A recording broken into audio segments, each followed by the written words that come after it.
Saif Ali Khan case से जुड़ी इस समय एक बड़ी खबर आ रही है, वो हम आपको बता रहे हैं। सैफ के घर में 19 जगहों पर शहजाद के फिंगरप्रिंट मिले हैं। बाथरूम, खिड़की समेत कई जगहों पर उसके फिंगरप्रिंट मिले हैं शहजाद के, क्योंकि पुलिस ने शहजाद को हिरासत में लिया और अभी पुलिस को उसकी रिमांड मिली हुई है, जिसमें पूछताछ में पुलिस को बहुत अहम जानकारियां मिली हैं। और इस बीच सैफ अली के घर से 19 जगह फिंगरप्रिंट्स मिले हैं। सैफ के हमलावर की गिरफ्तारी के बाद कई अहम खुलासे हुए हैं और ऐसी आशंका जताई जा रही है कि सैफ पर हमला करने के दौरान शहजाद ने कुश्ती वाला दांव आजमाया और सैफ पर चाकू से 6 वार किए।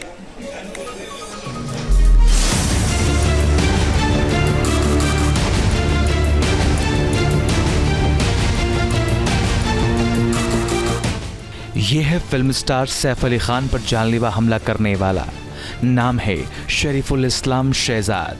इसकी सूरत देखकर आप उस खतरनाक साजिश का अंदाजा नहीं लगा पाएंगे जो इस शख्स ने रची। सैफ पर हमले के बाद 72 घंटे तक ये शख्स मुंबई पुलिस को चकमा देता रहा। मुंबई पुलिस दिन रात उसकी तलाश कर रही थी, लेकिन वो पुलिस के हाथ नहीं आ रहा था। आखिरकार वो रविवार को थाने में पकड़ा गया। सैफ पर चाकू से 6 बार भयानक हमला करने वाले मोहम्मद शरीफ उल इस्लाम शहजाद की गिरफ्तारी के बाद बड़े खुलासे हो रहे हैं। सैफ पर अटैक करने के बाद वो किस तरह पुलिस के साथ लुका छुपी का खेल खेल रहा था, ये कहानी किसी क्राइम थ्रिलर फिल्म के स्क्रिप्ट जैसी है। पुलिस के मुताबिक शहजाद चोरी के इरादे से 15 और 16 जनवरी की दरमियानी रात बांद्रा की सतगुरु शरण अपार्टमेंट में सैफ के घर में घुसा था। सूत्रों के मुताबिक शहजाद 7वीं मंजिल तक सीढ़ियों से गया। उसके बाद पाइप के जरिए वो 11वीं मंजिल तक गया। उसके बाद खिड़की के जरिए उसने सैफ के फ्लैट में एंट्री की। शहजाद चोरी के बहाने फ्लैट में एंट्री तो कर चुका था, लेकिन उसका सामना सैफ से हो गया। शहजाद ने ताबड़तोड़ हमले कर सैफ और उनकी मेड लीमा पर अटैक कर उन्हें बुरी तरह जख्मी कर दिया। आरोपी को उसमें अरेस्ट किया गया है। आरोपी का नाम मोहम्मद शरीफुल इस्लाम शहजाद है। मोहम्मद शरीफुल इस्लाम शहजाद, एज 30 ईयर्स। अभी तक की इन्वेस्टिगेशन में ये समझ में आया है कि ये आरोपी चोरी के इरादे से उस घर में उसने एंटर किया था।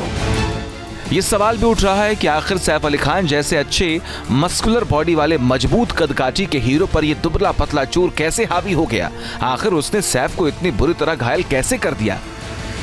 उस वक्त के हालात के बारे में जो जानकारी मिल रही है, उसके मुताबिक एक अनुमान तो ये लगाया जा सकता है कि सैफ का ध्यान अपने बेटे को बचाने पर था। सैफ हमलावर और अपने बेटे जहांगीर के बीच दीवार बन गए।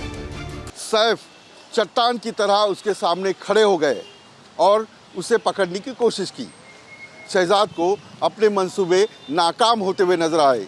फिर उसने सैफ पर हमला कर दिया। शहजाद सैफ पर 6 बार चाकू से हमला करने में कामयाब क्यों रहा, इसे लेकर एक बड़ी थ्योरी सामने आ रही है। पुलिस बता चुकी है कि शहजाद बांग्लादेश का मूल निवासी है। बताया जा रहा है कि शहजाद बांग्लादेश में कुश्ती का अच्छा खिलाड़ी रह चुका है, यानी वो कुश्ती के सारे दाव पेच अच्छी तरह जानता है। सूत्रों के मुताबिक कुश्ती के दाव का इस्तेमाल करते हुए उसने सैफ के गले और पीठ पर चाकू से वार किया और उन्हें लहूलुहान कर दिया। आरोपी है, यह आरोपी बांग्लादेशी ओरिजिन का है, ऐसा हमारा डाउट है। इसीलिए इस केस में एप्रोप्रिएट सेक्शंस की वार की गई है और उस हिसाब से आगे का इन्वेस्टिगेशन किया जा रहा है। किन सेक्शंस को, पासपोर्ट एक्ट में या फिर पासपोर्ट एक्ट के रेलेवेंट सेक्शंस इसमें अप्लाई किए गए। हमले के बाद जब सैफ का परिवार दहशत में था, उसी दौरान आरोपी शहजाद भाग निकला। उसने जिस तरह फ्लैट में एंट्री ली थी, उसी तरह उसने एग्जिट भी किया। सैफ के अपार्टमेंट की सीढ़ियों से निकलते हुए उसकी तस्वीर कैमरे में कैद हो गई। हमलावर शहजाद वारदात के बाद सैफ के अपार्टमेंट से निकल गया, लेकिन वो बांद्रा से बाहर नहीं गया। इससे पता चलता है कि वो कितना कॉन्फिडेंट था कि पुलिस उसे आसानी से पकड़ नहीं पाएगी। बताया जाता है कि सैफ पर हमला करने के बाद 16 जनवरी के सुबह देर तक शहजाद बांद्रा के एक बस स्टॉप पर सोता रहा और उसके बाद वो वर्ली चला गया। इस बीच पुलिस ने शहजाद को पकड़ने के लिए जाल बिछा दिया था। शहजाद को बांद्रा स्टेशन पर लोकल ट्रेन में चढ़ते हुए देखा गया, जहां उसकी तस्वीर कैमरे में कैप्चर हो गई।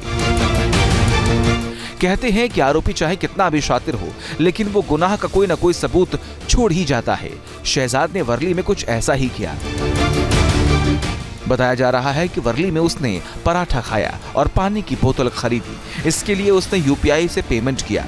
यूपीआई पेमेंट के लिए उसने अपने मोबाइल फोन का इस्तेमाल किया। शहजाद को ट्रैक करने में पुलिस के लिए ये यूपीआई पेमेंट काफी मददगार साबित हुआ।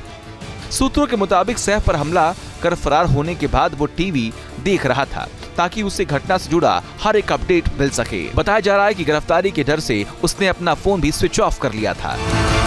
शहजाद पुलिस के निगाहों से बचते हुए मूवमेंट कर रहा था। इसके बाद उसकी लोकेशन दादर स्टेशन के पास मिली, जहां वो ईयरफोन खरीदते हुए देखा गया। पुलिस लगातार उसे पकड़ने की कोशिश में जुटी थी, लेकिन वो बार बार अपनी लोकेशन और पहचान बदलते हुए पुलिस की आंखों में धूल झोंक रहा था। आखिरकार एक बाइक वाला पुलिस के लिए अहम कड़ी साबित हुआ, जिसने पुलिस को शहजाद तक पहुंचा ही दिया। सूत्रों के मुताबिक बचने के लिए शहजाद वर्ली चला गया था, जहां से वो ट्रेन के जरिए ठाणे पहुंचा। ठाणे रेलवे स्टेशन पर उसने बाइक सवार को बुलाया, जिसकी मदद से शहजाद हीरानंदानी एस्टेट इलाके में पहुंचा। सूत्रों के मुताबिक पुलिस ने इसी बाइक सवार को ट्रैक किया और उसकी निशानदेही पर शहजाद को अरेस्ट कर लिया। शहजाद की गिरफ्तारी के बाद पुलिस को उसके पास से कई अहम सबूत मिले, जो जांच को नई दिशा दे सकते हैं। पुलिस को शहजाद के बैग से हथौड़ा, पेचकस और नायलन की रस्सी मिली। अब पुलिस इस बात की जांच कर रही है कि क्या शहजाद के इन चीजों का इस्तेमाल सैफ के घर पर हुई वारदात के दौरान किया गया। सूत्रों के मुताबिक शहजाद को पकड़ने में पुलिस को 3 दिन का वक्त नहीं लगता, अगर बांद्रा पुलिस स्टेशन के एक जांच अधिकारी ने अपनी जिम्मेदारी ठीक से निभाई होती। बताया जाता है कि बांद्रा पुलिस स्टेशन के इस डिटेक्शन स्टाफ ने सैफ की बिल्डिंग की सीसीटीवी फुटेज का डीवीआर ले लिया था, लेकिन उसने इसे मुंबई क्राइम ब्रांच के साथ शेयर नहीं किया। सूत्रों के मुताबिक शहजाद को पकड़ने में पुलिस को 3 दिन का वक्त नहीं लगता, अगर बांद्रा पुलिस स्टेशन के एक जांच अधिकारी ने अपनी जिम्मेदारी ठीक से निभाई होती।